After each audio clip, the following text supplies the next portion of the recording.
Today, we'll explore the theory of creating delicious short crust, flaky, rough puff, and choux pastry, along with some helpful tips and tricks to achieve perfect results. Let's begin with short crust pastry, a versatile base for many delightful dishes. The ratio of fat to flour in short crust pastry is 1 to 2, e.g. 50 grams butter and 100 grams flour. Step 1. Sift the flour to aerate it and remove any lumps or impurities. Step 2.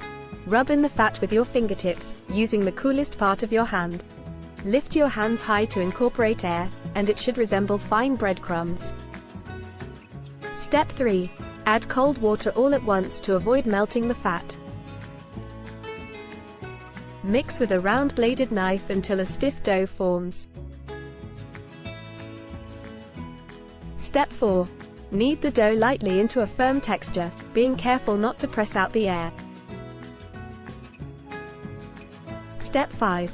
Chill the dough to allow the fat to harden and cool the trapped air, making it easier to roll later on.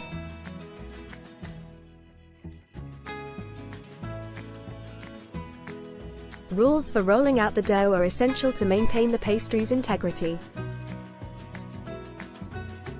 Step 1. Roll in one direction at a time and avoid turning the pastry over to prevent toughness. Step 2. Use short forward strokes with light, even pressure to avoid stretching the pastry and pressing out the air. Step 3. Don't use too much flour for dredging. It can make the pastry dry and alter the proportions.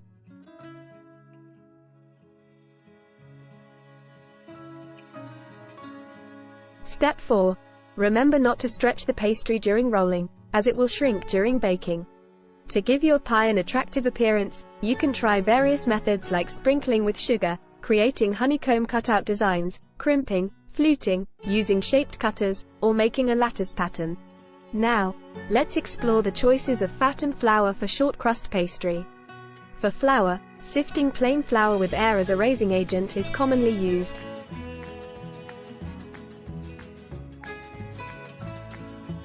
Avoid self-raising flour, as it contains baking powder. Wholemeal or brown flour can be added for fiber, fat, color, flavor, vitamin B, and calcium, or mixed with white flour for a nuttier taste and rougher texture. As for fat, margarine provides color and flavor, while butter is more expensive but has a richer taste. Lard is excellent for shortness as it contains no water, but it lacks flavor and color.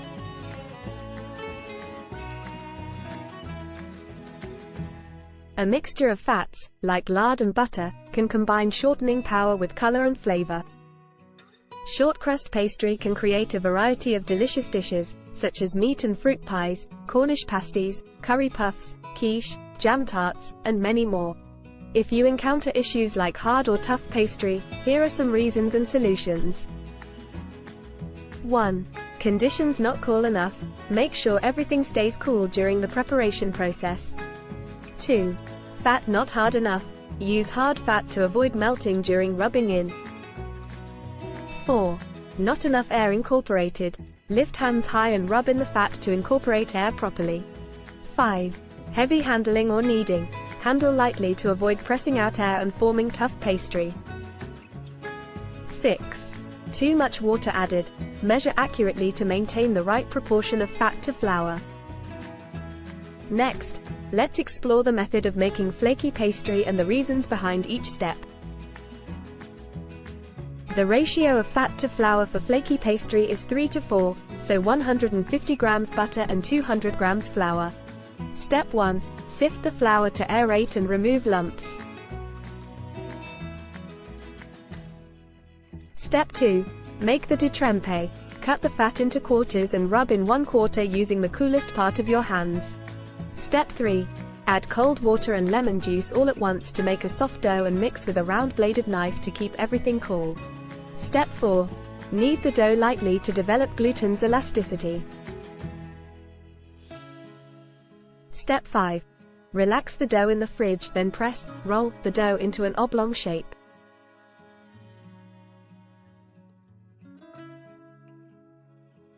Step 6. Cut the fat into 3 pieces, then cut each one into small pieces, apply onto 2/3 of the dough. Step 7. Fold the pastry strip up and turn the pastry around.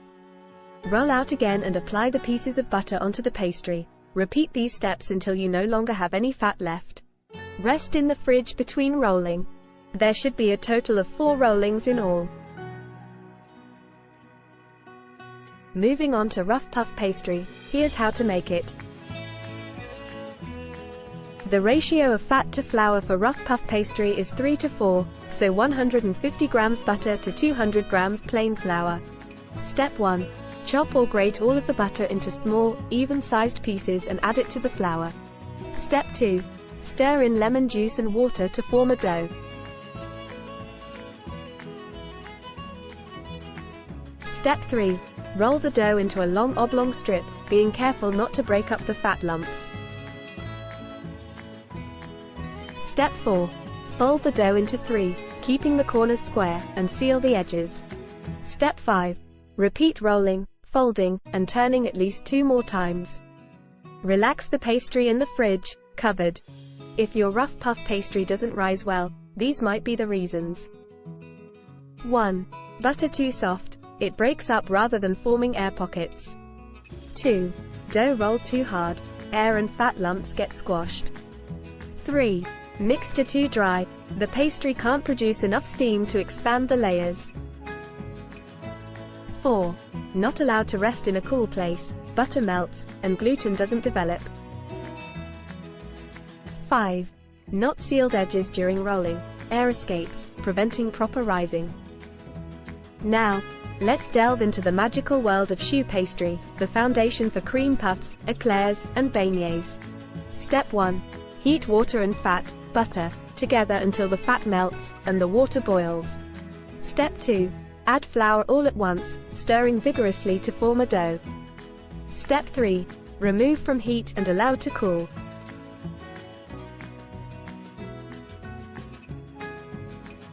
Step 4. Beat in eggs one at a time until the dough becomes smooth and glossy. Step 5. Pipe onto a lined baking tray. Bake in the oven. Cool and fill with crème patisserie. Choux pastry can be a bit temperamental, and if it doesn't rise, these might be the reasons. 1. Too much liquid added. It spreads during cooking and doesn't rise. 2. Not enough liquid egg added to the dough. Difficult to pipe. Ensure you strike the right balance with the liquid to achieve perfect choux pastry, ready to be piped into delightful shapes. And that concludes our educational journey through the world of pastry. From short crust to choux, each pastry has its unique charm and science behind it. So, the next time you embark on a baking adventure, remember to embrace the science behind the art, and you'll create truly mouth-watering masterpieces. Happy baking!